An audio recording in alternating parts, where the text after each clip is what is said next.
రెండవ సమూయేలు 23 అధ్యాయము. దావీదు రచించిన చివరి మాటలు ఇవే. యెష్షై కుమారుడగు దావీదు పలికిన దేవోక్తి ఇదే. యాకోబు దేవునిచేత అభిషిక్తుడై మహాధిపత్యము నొందినవాడును ఇశ్రాయేలీయుల స్తోత్రగీతములను మధురగానము చేసిన గాయకుడునగు దావీదు పలికిన దేవోక్తి ఇదే. యెహోవా ఆత్మ నా ద్వారా పలుకుచున్నాడు, ఆయన వాక్కు నా నోట ఉన్నది.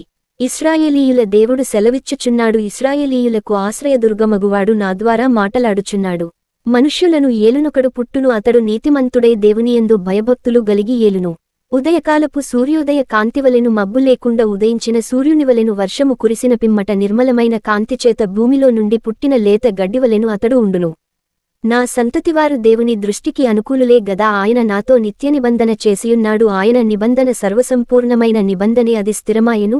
దేవునికి పూర్ణానుకూలము, అది నాకనుగ్రహింపబడిన రక్షణార్థమైనది. నిశ్చయముగా ఆయన దానిని నెరవేర్చును. ఒకడు ముండ్లను చేత పట్టుకొనుటకు భయపడినట్లు దుర్మార్గులు విసర్జింపబడుదురు. ముండ్లను పట్టుకొనువాడు ఇనుప పనిముట్టునైనను బల్లెపు కోలనైనను వినియోగించును గదా, మనుష్యులు వాటిలో దేనిని విడువక అంతయు ఉన్నచోటనే కాల్చివేయుదురు. దావీదు అనుచరులలో బలాఢ్యులెవరనగా యోషే బెత్షెబెతను ముఖ్యుడగు తక్మోనీయుడు. అతడు ఒక యుద్ధములో 800 మందిని హతము చేసెను. ఇతని తరువాతివాడు అహోహీయుడైన దోదో కుమారుడైన ఎలియాజరు. ఇతడు దావీదు ముగ్గురు బలాఢ్యులలో ఒకడు. యుద్ధమునకు కూడివచ్చిన ఫిలిష్తీయులు ఇశ్రాయేలీయులను తిరస్కరించి ఢీకొని వచ్చినప్పుడు ఇశ్రాయేలీయులు వెళ్లిపోగా ఇతడు లేచి చేయి తిమ్మిరిగొని కత్తి దానికి అంటుకొని పోవువరకు ఫిలిష్తీయులను హతము చేయుచు వచ్చెను. ఆ దినమున యెహోవా ఇశ్రాయేలీయులకు గొప్ప రక్షణ కలుగజేసెను. దోపుడు సొమ్ము పట్టుకొనుటకు మాత్రము జనులు అతని వెనుక వచ్చిరి. ఇతని తరువాతి వారెవరనగా హరారీయుడగు ఆగే కుమారుడైన షమ్మా. ఫిలిష్తీయులు అలచందల చేనిలో గుంపుకూడగా జనులు ఫిలిష్తీయుల ఎదుట నిలువలేక పారిపోయిరి.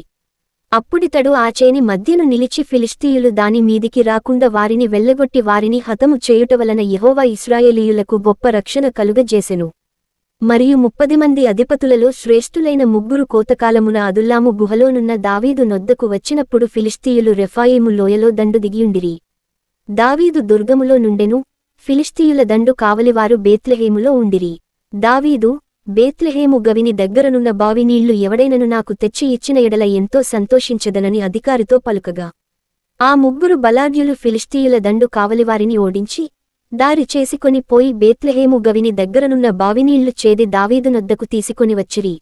అయితే అతడు ఆ నీళ్లు త్రాగుటకు మనస్సులేక యెహోవా సన్నిధిని పారబోసి, యెహోవా, నేను ఇవి త్రాగను. ప్రాణమునకు తెగించిపోయి తెచ్చిన వారి చేతి నీళ్లు త్రాగుదునా అని చెప్పి త్రాగనొల్లకుండెను. ఆ ముగ్గురు బలాఢ్యులు ఈ కార్యములు చేసిరి. సెరూయా కుమారుడును యోవాబు సహోదరుడునైన అబీషై తన అనుచరులలో ముఖ్యుడు. ఇతడొక యుద్ధములో 300 మందిని హతము చేసి వారిమీద తన ఈటెను ఆడించెను. ఇతడు ఆ ముగ్గురిలో పేరు పొందినవాడు.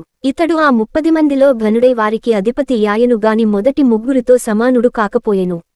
మరియు కబ్సెయేలు ఊరివాడై క్రియలచేత ఘనత నొందిన యొక్క పరాక్రమశాలికి పుట్టిన యెహోయాదా కుమారుడైన బెనాయా అను నొకడు ఉండెను. ఇతడు మోయాబీయుల సంబంధులగు ఆ 2 శూరులను హతము చేసెను. మరియు మంచుకాలమున బయలువెడలి బావిలో దాగియున్న యొక్క సింహమును చంపివేసెను. ఇంకను అతడు సౌందర్యవంతుడైన యొక్క ఐగుప్తీయుని చంపెను. ఈ ఐగుప్తీయుని చేతిలో ఈటెయుండగా బెనాయా దుడ్డు కర్ర తీసుకొని వాని మీదికి పోయి వాని చేతిలోని ఈటె ఊడలాగి దానితోనే వాని చంపెను. ఈ కార్యములు యెహోయాదా కుమారుడైన బెనాయా చేసినందున ఆ ముగ్గురు బలాఢ్యులలోనూ అతడు పేరు పొంది ఆ 30 మందిలో ఘనుడాయెను. అయినను మొదటి ముగ్గురితో సమానుడు కాకపోయెను. దావీదు ఇతనిని తన సభికులలో ఒకనిగా నియమించెను. ఆ 30 మంది ఎవరనగా, యోవాబు సహోదరుడైన అసాహేలు, బేత్లెహేమీయుడగు దోదో కుమారుడగు ఎల్హానాను, హరోదీయుడైన షమ్మా, హరోదీయుడైన ఎలీకా, పత్తీయుడైన హేలెస్సు, తెయోక్వీయుడగు ఇక్కేషు కుమారుడైన ఈరా, అనాతోతీయుడైన అబీయజరు, హుషాతీయుడైన మెబున్నయి, అహోహీయుడైన సల్మోను, నెటోపాతీయుడైన మహరై, నెటోపాతీయుడైన బయానాకు పుట్టిన హేలెబు, బెన్యామీనీయుల గిబియాలో పుట్టిన రీబై కుమారుడైన ఇత్తయి, పరాతోనీయుడైన బెనాయా, గాషు ఏళ్ల నడుమ నివసించు హిద్దయి, అర్బాతీయుడైన అబీయల్బోను, బర్హుమీయుడైన అజ్మావెతు, షయల్బోనీయుడైన ఎల్యహ్బా, యాషేను యొక్క కుమారులలో యోనాతాను, హరారీయుడైన షమ్మా, హరారీయుడైన షారారునకు పుట్టిన అహీయాము, మాయాకాతీయునికి పుట్టిన అహస్బై కుమారుడైన ఎలీపేలెటు, గిలోనీయుడైన అహీతోపెలు కుమారుడగు ఏలీయాము, కర్మెతీయుడైన హెస్రై, అర్బీయుడైన పైరై, శోభావాడగు నాతాను యొక్క కుమారుడైన ఇగాలు, గాదీయుడైన బానీ, అమ్మోనీయుడైన జెలెకు, బేయరోతీయుడైన నహరై. ఇతడు సెరూయా కుమారుడగు యోవాబు యొక్క ఆయుధములను మోయువాడై యుండెను.